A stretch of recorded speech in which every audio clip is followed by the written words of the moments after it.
puxando a Cris aqui. A Cris, para quem não conhece. Oi, boa noite.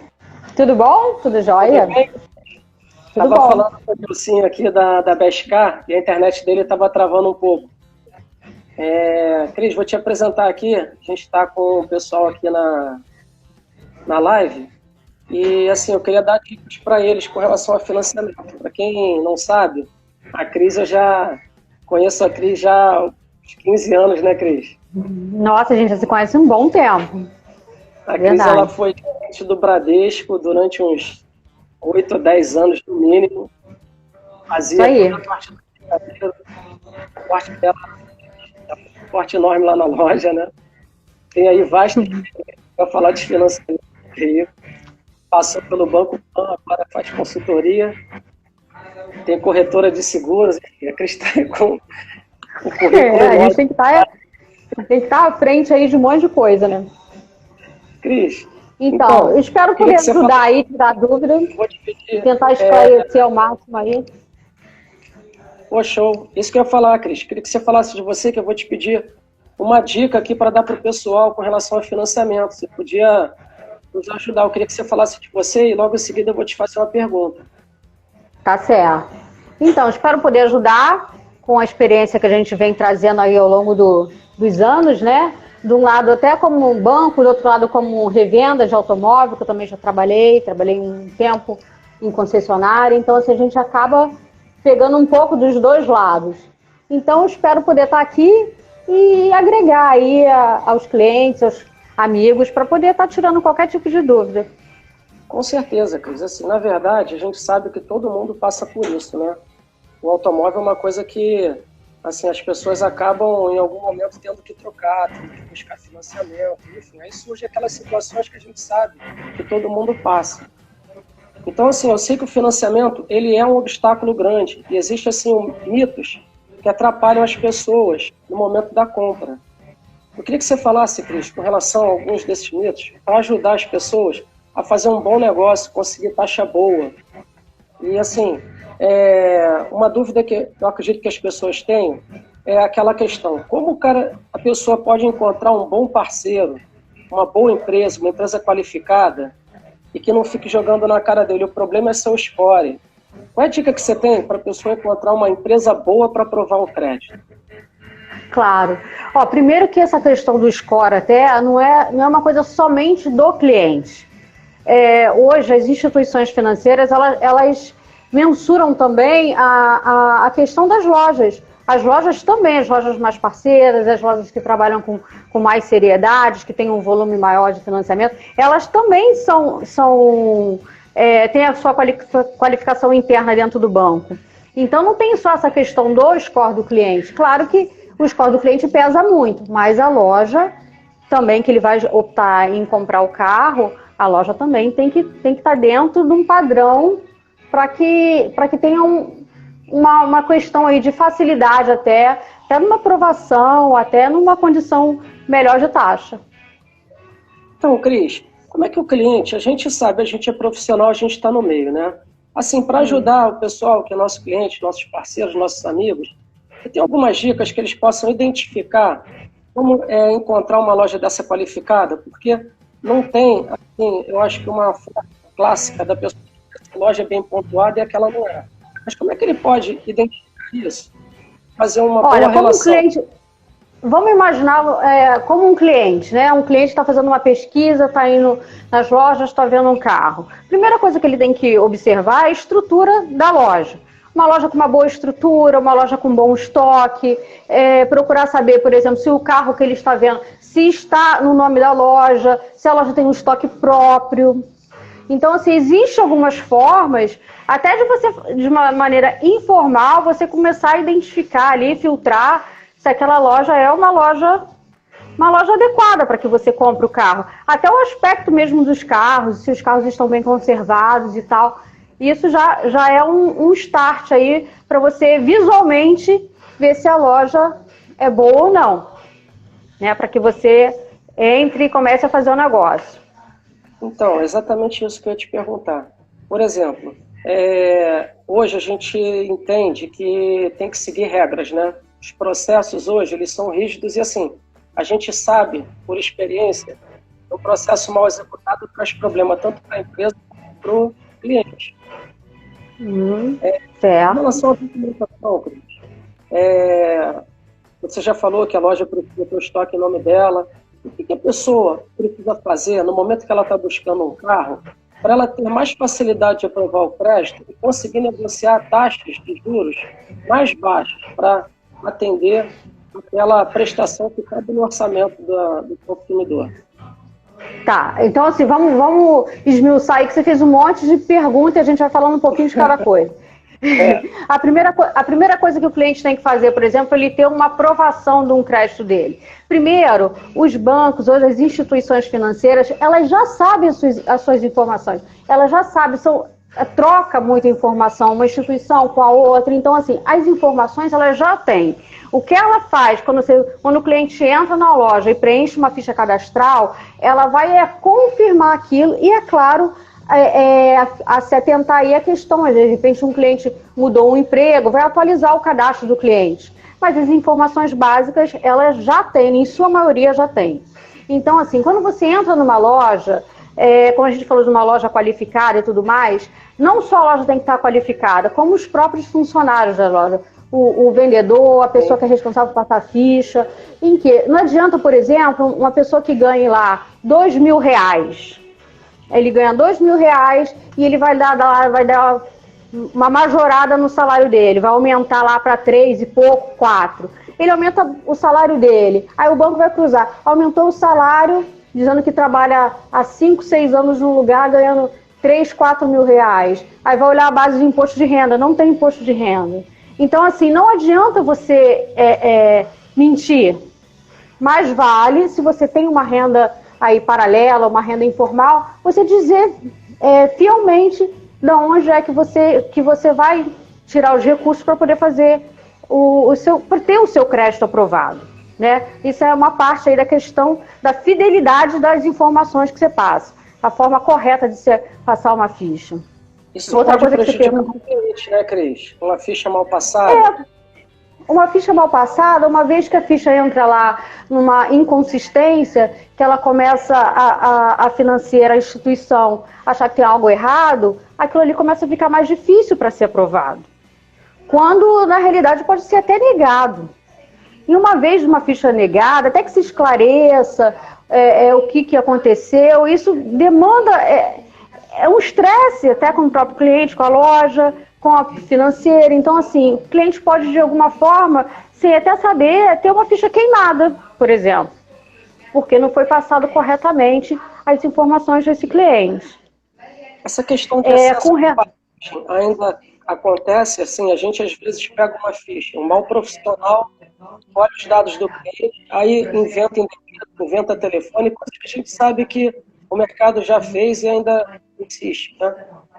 Isso pode porque a gente vem numa transição, né? A gente vem numa transição de uma época que não se tinha tanto acesso à informação e hoje que se tem muito acesso à informação. Então, quando você cria um emprego, quando você cria um dado bancário, quando você cria um endereço ali fictício, alguma coisa assim, achando que você vai estar dando um upgrade de uma ficha, na realidade você está fazendo uma fraude.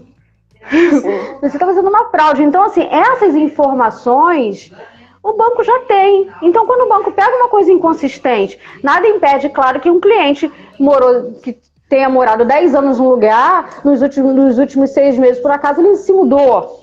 Por isso que vem aquela questão, até de você falar o endereço anterior, quando você tem pouco tempo de mudança de endereço, você diz o seu endereço anterior, que é por quê? Porque o banco tem essa informação, ele só vai falar, ele morava ali e agora ele está morando aqui. Então, assim, a fidelização da informação, a fidelidade da informação que você vai passar, esse já é um bom caminho. Outra coisa que a gente pode fazer também é estar enquadrado dentro do seu orçamento, dentro do que de fato você pode fazer. Você perguntou aí para mim com relação a condição de taxa, né? Condição de taxa, condição de aprovação. Um cliente que ele tem, por exemplo, um orçamento aí, que ele possa tem que comprometer 30% do salário dele, ele não pode fugir muito mais do que isso, porque senão ele vai se enrolar. Ele vai se enrolar porque quando ele faz um financiamento de veículo, muitas das vezes ele esquece que ele tem que pagar o IPVA, que ele esquece que ele tem que pagar o seguro do carro, que ele esquece que o carro tem que ter manutenção. Por isso que o ideal é que você compre o carro quanto mais novo, para que ele te dê menos trabalho. Um carro tanto mais novo, que aí com um carro na primeira faixa, que são carros aí até 2 anos de uso, você tem uma excelente condição de taxa. Você tem uma taxa muito parecida com taxa de carro zero, por exemplo, que a gente vê aí em concessionária, bem baixa a taxa. Quando você tem um carro com até 2 anos de uso, você tem uma questão aí de taxa, de precificação bem em conta, bem barato. É verdade, então, eu achei importante essa questão que você falou do planejamento. Quando a pessoa compra um carro, ele não está comprando só a prestação do carro, né, Cris? Não, ele compra outras coisas, né? E assim, o banco mensura isso, não é? Não só o banco, que o banco vai se atentar ali a prestação, quanto que ele ganha bruto, né? Quanto que ele vai lá ganhar bruto versus prestação. Essa conta que o banco vai fazer vai enquadrar 30%. Mas o cliente tem que saber, eu tenho fôlego para pagar isso aí? Isso pega muito em quê? Aqueles clientes, por exemplo, que querem comprar carros importados, aí, tipo, tem financeira que nem financia carro com mais de 5, 6 anos de uso importado. Por quê? Porque uma manutenção é mais cara, um seguro é muito mais caro. Então, não adianta você só pegar e se prender somente à prestação do carro. A prestação, tudo bem, eu pago. E o IPVA eu vou pagar? E o seguro eu vou conseguir fazer? E se esse carro for roubado? E se der um PT, eu vou ter fôlego para pagar o financiamento sem ter carro? Então, essas coisas... A manutenção que é caríssima, né, Cris? A manutenção que é cara. Manutenção, ou então até mesmo a gente não precisa nem ir para carro importado. A gente está com um carro aí, de repente, um 2018, um carro 2018 1.0. De repente, esse cliente, ele vai ver aí um 2016, 2.0, um carro mais potente, mas de repente, ele tem que estar enquadrado no 1.0 inicialmente, depois ele ganha fôlego, depois ele vai ganhando corpo e vai subindo a escada. O banco ele pode fazer essa separação, Cris, ele pode aprovar uma ficha num determinado carro e recusar uma ficha num outro carro, por entender que não é perfil daquele cliente? Ele pode fazer conforme, quanto mais antigo o carro for, ele vai solicitar aí um percentual de entrada talvez um pouco maior. Então, de repente, a entrada que o cliente tenha, ele vai estar enquadrado num carro, que é um carro ali mais barato ou mais novo. Porque o banco, você sabe, o banco quer emprestar o dinheiro. Instituição financeira, ela quer emprestar dinheiro, ela vive de emprestar dinheiro. Mas mais do que emprestar dinheiro, eles querem receber o dinheiro que ele emprestou. Então, assim, ele vai enquadrar para que aquilo ele seja uma relação saudável dele, banco com o cliente, para que o cliente ganhe ali uma carteira positiva dentro do banco, para o cliente vá aumentando de patamar conforme ele vai acabando aquele financiamento, vai fazendo outro. Então, assim, tem que ser uma relação saudável entre os dois. Então, exatamente isso. Eu penso também nessa forma, que a relação de crédito, ela também pode prejudicar o lojista, né? No momento que ele tem uma carteira de crédito que não está sendo paga em dia, ele também acaba perdendo pontuação no banco, né? Eu acho que aquela questão da classificação, né? Cris. A questão até da classificação de loja para dentro do banco. Se você é um lojista, que você tem um parcelão, uma instituição financeira, que é seu parceiro principal, e que você condiciona todo o seu financiamento para essa instituição, e a carteira que você põe para dentro do banco é uma carteira que gera muita inadimplência, automaticamente a sua pontuação vai cair. Aí automaticamente a sua taxa vai aumentar. Então, assim, tem que ter um equilíbrio. Claro que coisas acontecem. O cliente, às vezes, pode ter perdido o emprego, às vezes acontece de um cliente ter sido roubado, ele não tem um seguro. Isso acontece. O banco tem essa margem, ele trabalha com essa margem. Mas ele não pode ter uma loja como parceira, que aquela loja vai dar uma carteira ruim para esse cliente. Vai dar uma carteira aí cheia de inadimplência, que o cliente aquela loja não vai ser saudável para o banco. Então, por isso que você vê, às vezes, muitas lojas, muitas instituições aí de financeiras, de banco, que não tá parceiro de determinadas lojas. A gente não entende por quê, mas tem muito a ver com carteira do lojista. Sim, sim. Eu entendo que devem ter, assim, as pessoas têm muitas dúvidas. Eu queria até que as pessoas que estão participando da live aqui, agradecer a todo mundo que está aqui. Se tiver alguma dúvida de financiamento com relação a crédito, pode colocar aqui para a Cris ajudar. E eu queria fazer uma outra pergunta. Eu vi que tá aí o Alexandre Borges, entrou aí, o Alexandre Borges já foi meu chefe. Ó. Ah, é? Que bacana. É. Aqui, Daniela, Isadora, Camila, bastante gente aqui participando. Cris, eu queria que você desse uma dica. André aqui também entrou, bacana, André. Eu queria que você desse uma dica para que a pessoa conseguisse hoje buscar um crédito fácil, para ele não se enrolar para pagar nessa situação que a gente está vivendo, que o país está vivendo uma situação ruim. Ele possa negociar uma taxa boa, um perfil geral, que a pessoa possa fazer uma boa compra, com um bom parceiro, com uma boa taxa, e ele consiga fazer esse financiamento. Estou vendo, o mercado está fazendo muito agora esses financiamentos para você pagar a primeira parcela para um prazo mais longo, né? Qual a dica que você dá para o pessoal não se enrolar nesse momento e fazer uma boa compra? Ô, Léo, é dica básica desde sempre. É a pessoa ter o pé no chão. A pessoa saber até onde ela pode ir e não extrapolar o que ela, de fato, pode fazer. Porque aí ela vai se manter saudável, ela vai manter a linha de crédito dela sempre positiva, que ela se atente a comprar um carro com uma liquidez boa, numa situação aí de aperto, que ela consiga até se desfazer do carro, por exemplo. Não é o que ninguém compra nada pensando no ruim, mas a gente tem que saber o que a gente está fazendo. Então, se uma pessoa compra um carro, ela dá uma entrada mínima, ela financia no prazo longo um carro com pouca liquidez, ela vai fazer aquilo que vulgarmente a gente fala no mercado, vai casar com o carro, porque não tem como. Agora, se a pessoa ela dá uma entrada, financia num prazo curto, um carro comercialmente mais forte, ninguém está isento de problema. Então, o que vai acontecer? Se ela precisar vender o carro, sair fora da questão aí da dívida, ela vai fazer isso com muito mais facilidade. Esse tipo de pensamento tem que se ter quando a pessoa talvez não tenha lá ainda um colchão, alguma coisa para segurar. Quando a pessoa está fazendo a conta assim mesmo no risco, entendeu? Sim. Então, a Camila está trazendo uma pergunta aqui, que, por exemplo, se o financiamento varia entre carro nacional e carro importado, ou ele é de acordo com a renda do cliente? Não, o financiamento ele não tem uma variação de carro nacional importado, quando a gente está falando do mesmo ano de carro. Existem algumas financeiras que não financiam carro com até mais, era 10 anos, agora eu acho que está mais para 6 para baixo. Não tem essa questão de diferença de taxa, isso não. O que vai acontecer que vai ter financeira que vai fazer carro importado com mais tempo de uso e outras não.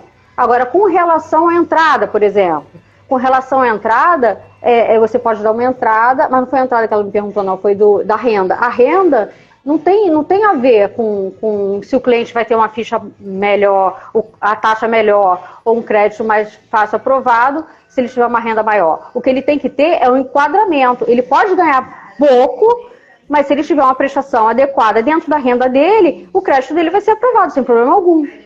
Agora, ele não pode estar ganhando R$1.000, querer pagar uma prestação de 1.000, aí não vai dar. Entendi. Hoje você acha viável, Cris, uma pessoa conseguir comprar um financiamento, isso tendo uma realidade em que o mercado hoje vende muito carro para aplicativo. Você acha viável hoje uma pessoa conseguir financiar um carro sem entrada e aqueles prazos mais longos, de 48 e 60? Qual a dica que você passa para as pessoas que estão buscando comprar um carro para trabalhar e às vezes não tem entrada ou tem muito pouco de entrada e precisam de uma prestação mais baixa? Então, aí é a questão aí da pessoa que vai para o risco, né? A gente está falando de duas situações. Um cara que compra um carro para colocar num aplicativo de transporte, por exemplo, esse cara ele está comprando, imaginando que ele vai pagar com o próprio dinheiro que ele vai fazer daquele carro, né? Esse caso aí, o cara está indo para o risco imaginando que ele vai trabalhar ali com esse tipo de negócio pelo menos o período que ele financiou o carro. mas ele tem que pôr na ponta do lápis a questão da manutenção, a questão do seguro, principalmente se ele carrega passageiro, a questão do seguro está adequado ao tipo de coisa, de atividade que ele está exercendo. Então, isso ele tem que mensurar. Isso a gente está falando de um profissional. Agora, um cliente comum que tem assalariado lá, que tem o seu trabalho, que tem aí uma certa instabilidade, o cara dá o mínimo de entrada, financiar num prazo longo, ele tem que fazer conta. Tem que fazer conta se vale a pena, quanto que ele vai pagar o final. De repente ele compra um carro de 20 e vai pagar 60.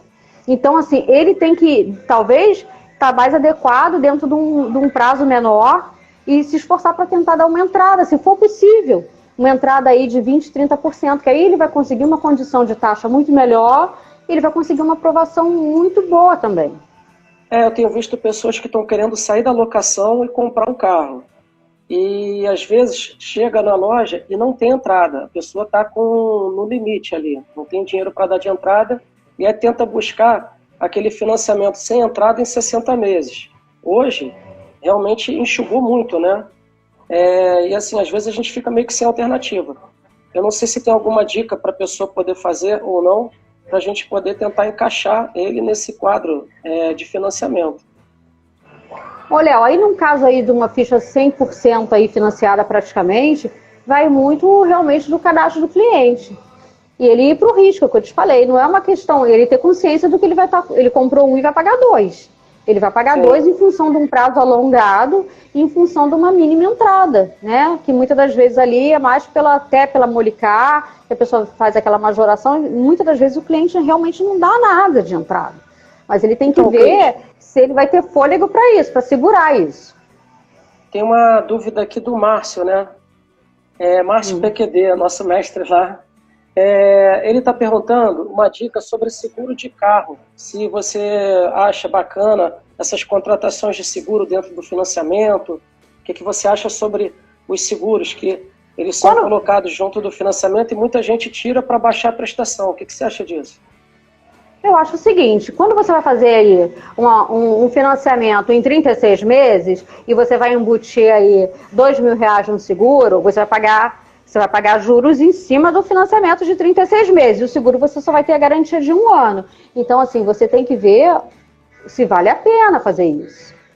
Porque as próprias instituições, as seguradoras, elas também fazem um parcelamento que não precisa estar embutido num financiamento de veículo, por exemplo. Sim, então, sim. Eu sinceramente, eu não acho que seja uma vantagem para o cliente fazer isso. Porque ele vai pegar o prazo de 1 ano, que o seguro é 1 ano, não tem como fazer seguro de 3 anos, não tem como fazer esse pacote. O seguro é renovado a cada 12 meses. Então, ele vai fazer um seguro de 1 ano, vai pagar 3 anos por esse seguro e vai pagar juros sobre 3 anos, uma coisa que ele vai usar 1 ano só. Eu, sinceramente, não recomendo. E sobre aqueles seguros, Cris, que o banco oferece para inadimplência, para invalidez, para óbito, que a gente às vezes tira da proposta, tem bancos que estão oferecendo seguro também para cobrir manutenção do veículo. Geralmente isso é tirado da proposta. Você acha que isso é uma boa opção para o cliente? Isso não é uma questão do banco querer colocar mais alguma coisa no financiamento? O que você acha? Eu acho que são duas situações que a gente tem que ficar atento. A primeira, se é uma condição realmente de aprovação, uma garantia que o banco está pedindo porque a ficha do cliente talvez não seja tão consistente, então talvez o banco peça até por uma garantia para ele, mesmo como eu te falei inicialmente, o banco vive de emprestar dinheiro, mas além de emprestar, ele quer receber esse dinheiro. Então, pode ser uma condição para aprovação do banco, e o cliente, de repente, se o cliente ele tem uma certa instabilidade, ele tem que avaliar se aquilo ali vai ser bom para ele, que vai dar um fôlego aí, muitas das vezes, de 4 meses, 4 prestações para frente, que ele não vai precisar pagar se ele contrata esse tipo de seguro. Aí você tem que avaliar, eu acho que caso a caso, se vale ou não a pena. Mas é uma das ferramentas, uma das opções que tanto o cliente tem quanto o banco tem. Eu não encaro isso como sendo uma coisa ruim, não. Muito pelo contrário. Então você acha que o profissional ele tem que esclarecer para o cliente isso, para o cliente tá certo de tirar ou não isso do financiamento? Seria uma coisa boa para o cliente. Seria uma coisa boa para o cliente. Se vamos imaginar um cliente, uma situação como a gente está vivendo agora, por exemplo, de pandemia, que a gente não é um troço que aconteceu.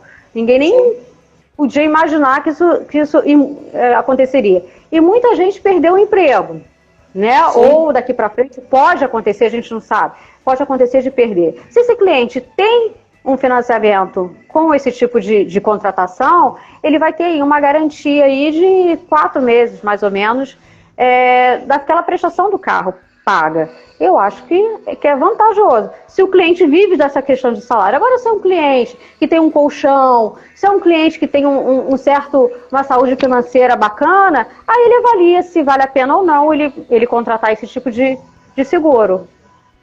Entendi. A Gabi perguntou aqui com relação ao cliente, com relação ao score. Ela fez uma pergunta.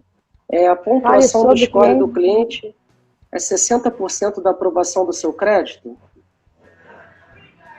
Depende. O score, claro, às vezes pode ser 80%, às vezes pode ser 100%, dependendo da entrada. Tudo vai ser visto. Um cliente que tem um score alto, o score varia aí de 0 a 1000. Se o cliente tem um score aí de 600, ele é um cliente que ele demonstra que em algum momento na vida dele ele teve uma estabilidade, mas que ele tá saudável. Né? Um cliente com score de 200 é um score que mostra que o cara tem uma facilidade um pouco mais para uma inadimplência. Então, assim, vai depender. Agora, se é um cliente que tem um score de 400, que está dando uma entrada de 60%, eu não vejo o porquê de não aprovar essa ficha, por exemplo. O Dilcinho, ele colocou uma questão aqui, Cris, sobre clientes que têm dificuldade e vão atrasando parcelas ao longo do contrato. Em determinado momento eles quitam o financiamento. A dúvida dele é como esse cliente é visto para o banco quando ele vai buscar crédito novamente? Ele vai ser visto de uma forma, de certa forma, até positiva. Porque não há problema em você negociar. Não há problema. Há problema em você não pagar. Você não pagar de fato. Agora, se você passou por algum tipo de aperto, você precisou renegociar e quitar, não é mal visto, foi um período. Agora, quando você compra uma coisa e depois aí paga as 6 primeiras parcelas são cruciais para uma avaliação do banco, se aquele cliente se vai ser um bom cliente ou não. Agora, vamos imaginar que você contratou um financiamento aí por 3 anos. Você vem pagando 24 parcelas, tudo certo. No final, acontece de ter um atraso, alguma coisa assim. E você começa a negociar, juntar 2, juntar 3. O banco não quer buscar teu carro, o banco não quer fazer lá busca e apreensão, não sei o que, pegar seu carro, o banco quer que você pague. E se você sentar e negociar com o banco, até estender esse financiamento, tentar entrar em um acordo com o banco, não é ruim. Pode ficar até um período ali numa geladeira, mas não vai ser ali, não vai entrar para lista negra nenhuma ali no banco. Então você acha que o melhor caminho, se o cliente se encontrar em dificuldade, é ligar para o banco e tentar alguma negociação, uma renegociação, alguma coisa? Sim, sem dúvida. Sem dúvida. Isso aí vai fazer com que ele... Eu acho que é um momento, então, que está todo mundo assim, né? Os bancos fizeram uma carência de 60 dias, eu acho que já todo mundo. Mas eu acho que, além dessa carência, eu acho que tem gente que não vai também voltar a pagar, mesmo depois dessa carência, né, Cris? Aí é uma questão aí que vai ter que ser avaliada, né? Os bancos vão ter que entender, porque assim, uma coisa que a gente pode observar aí é um movimento de acolhimento que está acontecendo entre todas as instituições financeiras, essa questão aí de parar financiamento de casa, de carro, dar uma segurada aí por 90 dias mais ou menos, que é o prazo que eles imaginam que as coisas vão ser restabelecidas. Isso é uma coisa nova, uma coisa assim nova que a gente nunca viu isso acontecer. Agora, daqui para frente vai ter que fazer uma avaliação, vai ter que ver o que é que vai acontecer. Se os bancos vão sei lá, fazer um feirão para renegociar, para estender esse prazo, aí vai ter que ser uma questão aí de caso a caso aí, e vamos ter que esperar. Muito difícil. Cris, a Camila... Agora, por exemplo, olha só para concluir aqui, antes da gente falar da Camila. Sim. Por exemplo, se a gente está numa situação como essa, agora, do cliente, mesmo depois que se passa a pandemia, se o cara tem um financiamento no meio do caminho, né, o financiamento aí pagou está na metade do financiamento dele, ele acha que ele não vai segurar esse financiamento, é muito mais fácil ele, com um carro, por exemplo, comercialmente mais forte, desfazer esse carro e mesmo que ele saia no 0 a 0, mas vamos imaginar que ele teve o tempo que ele usou o carro e aquilo foi bom para ele, ou um cara que de repente está com um carro importado aí, que é um pouco mais complicado entendeu? De você repassar esse negócio. E talvez vendendo o carro não quita o saldo do banco. Exatamente. Então, essa questão que a gente falou lá atrás, ela se encaixa aí perfeitamente dentro do que tu falou agora. Depende de quando tu vai comprar um carro. Quando você vai comprar o carro, é crucial a escolha que você faça desse carro. Você tem que pensar em todas as possibilidades. Isso se você não tem uma vida financeira saudável, que possa chegar e falar assim, eu vou segurar isso aí. Eu vou tirar da aplicação, eu vou tirar da onde... eu não dependo diretamente do emprego, não dependo diretamente de uma economia agora que vai estar estável. Eu já tenho condição de fazer. Aí sim, aí você compra de acordo com o seu gosto. Fez uma pergunta: o que faz a taxa de juros variar? Você tem alguma lógica assim que a pessoa possa entender, o consumidor pode entender o que ele pode evitar para evitar essa variação da taxa de juros? As taxas hoje elas estão bem equacionadas, né? As taxas ali no modo geral, elas não variam, não tem uma variação muito grande. O que muda de fato é o ano do carro. Aquela questão que a gente está falando, quanto mais novo o carro, menor é a taxa de juros, e o percentual de entrada. Quanto mais entrada você der, mais a taxa fica mais competitiva, mais baixa. Entendeu?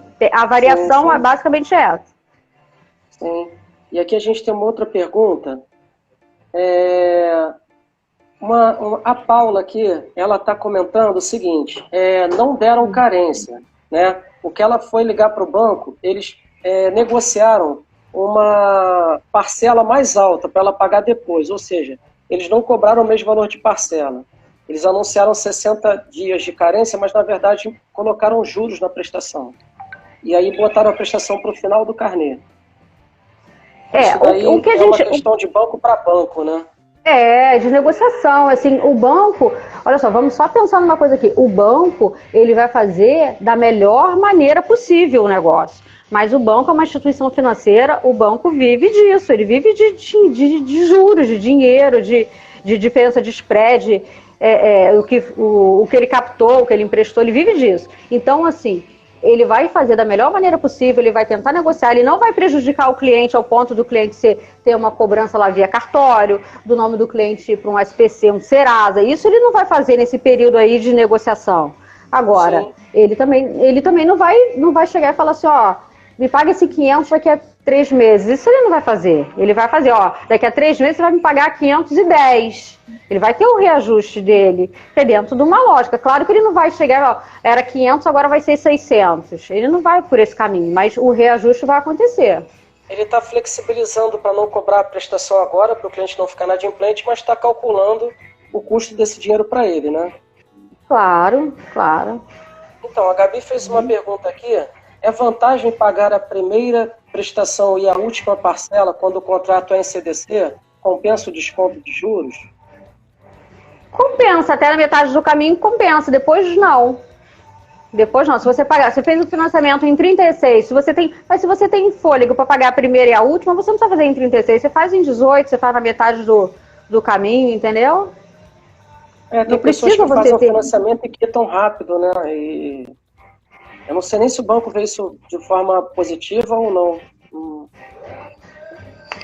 O banco, quando ele faz o acordo com o cliente, que ele dá o crédito para o cliente, o ideal para o banco, né, como banco, como instituição financeira, é receber mês a mês ali, porque ali não vai ter desconto nenhum, ele vai pagar mês a mês o que ele acordou com o banco. Claro que quando existe uma questão de quitação, até para um cliente fazer um novo financiamento, ele também é muito bem-vindo, porque o cliente também vai aparecer ali como bom pagador e está com crédito pré-aprovado. Agora, se você contrata um financiamento para pagar a primeira e a última, você não precisava ter estendido aquele prazo todo. Você não precisava pagar aqueles juros compostos ali em cima daquilo tudo. Você fazia um financiamento mais curto. Até pegaria uma questão aí de taxa, uma taxa mais baixa. Então, assim, tudo você tem que ter muita consciência do que você está fazendo para fazer bem feito e não ter nenhum arrependimento depois.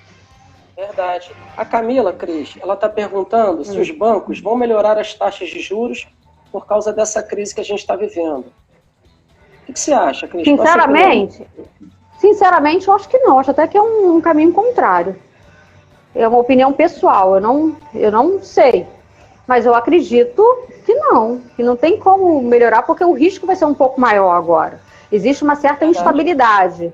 Então, como tem uma instabilidade, o que faz a taxa de juros baixar? É uma questão estável, tudo correndo conforme tem que ser feito, a economia crescendo, isso faz com que as taxas sejam derrubadas. Mas o contrário disso, não. Quanto mais risco, maior o banco quer uma garantia um pouco maior, né? Ele quer recuperar aquilo que ele emprestou de uma forma mais rápida, a captação do dinheiro fica mais cara. Então, assim, eu não acredito que vai baixar, não, pelo contrário. Você acha que vai aumentar a taxa e vai dificultar um pouco mais o crédito para as pessoas? Eu não vou dizer nem que vai dificultar, assim, não vou colocar, é uma opinião, como eu falei, é uma opinião pessoal, conforme a experiência já vivida, né, em 2008, naquela crise de 2008, quando teve, as taxas não ficaram baixas, a linha de crédito não ficou fácil, e só que o que a gente está vivendo agora é muito pior do que a gente viveu em 2008, não tem nem comparação. É verdade. Então, Concordo. Na minha opinião pessoal, eu acho que a coisa tende a aumentar um pouco. As taxas tendem a aumentar. Eu lembro que por mais dificuldade que tinha, a gente abria a loja todo dia, né? A gente estava no mercado. Os clientes reduziram, né? O volume de venda reduziu, mas a gente não ficou impedido de abrir, né? Eu acho que realmente esse momento de não poder abrir e essa crise econômica que está vindo, eu também entendo que assim, é um cenário muito pior. Mas assim, olha que é legal, tudo tem que ter um lado positivo, né? Olha que bacana, nós estamos abrindo frentes novas, até de negociação, que nós não tínhamos hábito de fazer. Hoje você consegue comprar um carro, via online aí, você compra um carro, você faz seu financiamento, as lojas estão dispostas aí levar o carro para o cliente ou agendar com o cliente um dia específico para que esse cliente não corra risco. Existe agora uma flexibilização no atendimento que antes não tinha. Antes o cliente tinha que ir à loja e aquela coisa mais arroz com feijão, as coisas mudaram, né? Então, assim, toda situação drástica requer que a gente tenha ali uma saída e a gente vai sair dessa, com certeza. Então, a Camila está fazendo uma pergunta aqui. Se você acha que o momento é ideal para comprar um carro agora ou espera? Ela acha que a pergunta certa seria se o ideal era comprar o carro quanto antes.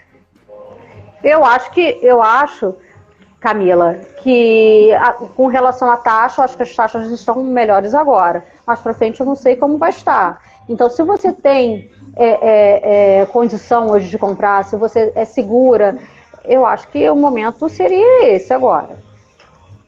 Não dá para ficar esperando. A gente tem mais 6 minutos aqui, tá? De live. A gente já está 54 minutos. Eu queria falar uma coisa. Eu sei que a gente já vem de longa data, né? Eu tenho 20 anos de automóvel, você tem 20 anos de banco aí. Nossa, já tem tempo também. Exatamente. Ainda bem que tem tinta para... Você falou que essa crise que já viveu, 2008, aquela de 2012, 2013 também foi difícil, né? Nossa, a gente só passou por crise, né? A gente... É verdade. A gente é forte. Então, eu queria assim, o que você imagina do mercado agora no médio e longo prazo, né? Passando essa situação, os bancos estão capitalizados, os bancos eles estão com caixa para emprestar, assim, uma visão de médio e longo prazo. O que você acha que a pessoa deve fazer se ela está pensando em carro? Qual é a sua opinião pessoal, Cris? Léo, com relação às instituições financeiras, não tem mercado mais robusto que instituição financeira. Os caras são parrudos, os caras têm dinheiro para emprestar. Só que eles querem receber. Então, assim, quando você perguntou assim, como é que vai ficar? Vai ficar, que dinheiro eles têm? Eles têm que ter incentivo para poder colocar esse dinheiro na rua. Esse incentivo se vai vir do governo, se vai vir de alguma medida aí que a gente não sabe qual vai ser, não sei. Agora, com relação ao mercado em si, eu acho que a gente tem que levar de lição do que está acontecendo agora, são as novas frentes que a gente tem que ter de atendimento a cliente e com relação ao cliente, ter uma compra ainda mais consciente. O cliente fazendo a parte dele, fazendo uma compra consciente, porque esse tipo de coisa imaginável acontece. Onde já se viu todo mundo no mundo inteiro isolado, e a gente não está falando de uma coisa restrita a um lugar, a gente está falando do mundo inteiro. Nunca a gente imaginou isso, e de uma hora para outra, o negócio foi assim, de uma hora para outra. Então, as coisas vão ter que ser feitas agora de uma forma mais consciente. As boas lojas vão continuar, porque o mercado ele precisa de boas lojas de carro para vender, para ter aqueles clientes, para atender os clientes. Quem é grande vai continuar, e quem de repente está aventurando, talvez essa pessoa não continue. Você perguntou minha opinião pessoal, minha opinião é essa. Talvez quem está ali, de repente, aventurando um novo caminho, uma nova profissão, está empreendendo ali e não tenha fôlego, ou não tem expertise, ou não está capitalizado, de repente essa pessoa ela vai retrair agora no primeiro momento. E para quem já está no mercado há muito tempo, quem já passou por crise de 2008, 2012, essa pessoa ela vai se adequando, entendeu? O banco, ele vive de emprestar dinheiro, então com certeza vai ter um caminho aí para que esse dinheiro circule, porque existe interesse que o dinheiro circule, porque senão a economia para e não é vantagem para ninguém, entendeu? Então eu acredito que vão haver incentivos para que a coisa volte aí ao caminho normal. Eu percebo, eu estou de pleno acordo contigo. Eu, assim, vejo que uma das soluções, eles estão fazendo esse alongamento da primeira prestação, e eu estou vendo isso já da carência de 60, 90, tem concessionária já falando em 120 dias para pagar a primeira prestação. Então, assim... Mas essa questão aí dos 120 dias, só não te cortando, só para complementar, essa questão dos 120 dias é uma questão aí, tipo um plano balão que sempre existiu. Então, assim, essas coisas sempre existiram e só estão sendo empregadas agora. Isso não foi criado para esse tipo de situação. Qualquer cliente que queira, independente de pandemia, independente de qualquer coisa, ele tem isso, mas só que ele vai pagar por isso. Não existe almoço grátis. Então, assim, a compra tem que ser extremamente consciente. Eu vou comprar um carro para pagar 120 dias, e aí, como é que eu vou estar lá 120 dias? Como é que tá? Eu compro um carro hoje seminovo, na Auto Barra lá, de 30 mil, ou compro um zero de 60 para pagar a primeira 120 dias? Tem que avaliar, entendeu? Eu acho que era melhor ficar assim. Ana Lívia aqui está falando maravilhosa, adorando os esclarecimentos. Ó. Um beijo para ela. Bacana, Cris. Então, Lívia está botando aqui, Renata, live top. Olha Cris, que legal. Cris, eu acho assim, eu acho que a mensagem foi bacana. A gente tem preocupação porque nesse momento existe um decreto que não permite nem que as lojas abram, né? A gente não pode atender. Então as pessoas acabam, por uma questão já desses 40, 50 dias de ser fechados, elas acabam tendo muitas dúvidas de como o mercado vai voltar, quando ele vai voltar, e se o momento é oportuno ou não para negociar. Assim, foi bem bacana você trazer essa visão do banco, porque eu como empresa, né, lojista de veículo, eu tenho a visão do comércio de veículo, mas a gente não tem a visão do banco que está com o dinheiro e fomenta a nossa atividade, né? E, em particular, fica muito o que vai ser daqui para frente, né? Vai ter condição de cliente, não vai. Mas acho que precisa estar bem para ficar aí e logo depois acho que precisamos botar no seu rumo para facilitar uma vida. Como a pessoa deve agora imaginar o que ela deve pensar para ela fazer uma compra bacana, ela não ficar preocupada no momento que ela estiver fazendo a compra de um carro? Olha, assim, para a gente terminar em alta, eu acho que isso tudo vai fazer com que a gente tenha que abrir os nossos horizontes. A gente tem que estar aberto a novas formas de comercialização, de comprar e vender. Então, as lojas estão fechadas sim por uma questão de saúde e tem que ser assim. E, assim, é ruim porque a gente fica preso, a gente fica travado. Só que a gente tem que buscar novos caminhos para que a coisa continue. Então, o que eu posso dizer é que a gente tem que estar aberto às novas formas de comercialização. A gente tem que estar mais receptivo. É complicado comprar um carro usado online? Não é fácil. Carro zero você compra sem ver, porque o carro é zero, teoricamente não tem problema nenhum. Mas carro usado já é mais complicado. Mas assim, é óbvio que vai haver aí uma questão. Hoje a gente tem muita tecnologia, as coisas são filmadas, por isso que você pode fazer um vídeo do carro e mandar para o cliente, despertar no cliente aquele interesse ou não pelo carro. De repente o cliente quer ver o carro pessoalmente, você levar o carro na casa do cliente, ou o cliente ir na sua loja no horário agendado para que a coisa evolua. Então, assim, a gente tem que se adaptar aos novos caminhos. Quem sabe que esse negócio que aconteceu aí foi só um start de um monte de coisa, a gente não sabe. Então, tem que estar ligado e sair daquela coisa assim, mais arroz com feijão, entendeu? A mensagem é essa. Eu acho que isso tudo está fazendo com que a gente abra os nossos horizontes, né, para poder buscar aí uma situação melhor. Com certeza. Cris, a gente vai encerrar aqui a live, o tempo nosso esgotou, eu queria te agradecer aí. Obrigada. Eu fiquei muito feliz de a gente estar, de alguma forma, aí, podendo ajudar e trocando experiência, ideia. Sempre que precisar é só chamar. Tá bom, Cris. Um beijão, tá? Obrigada. Obrigada, tá? Obrigada a todo mundo aí. Tchau, tchau.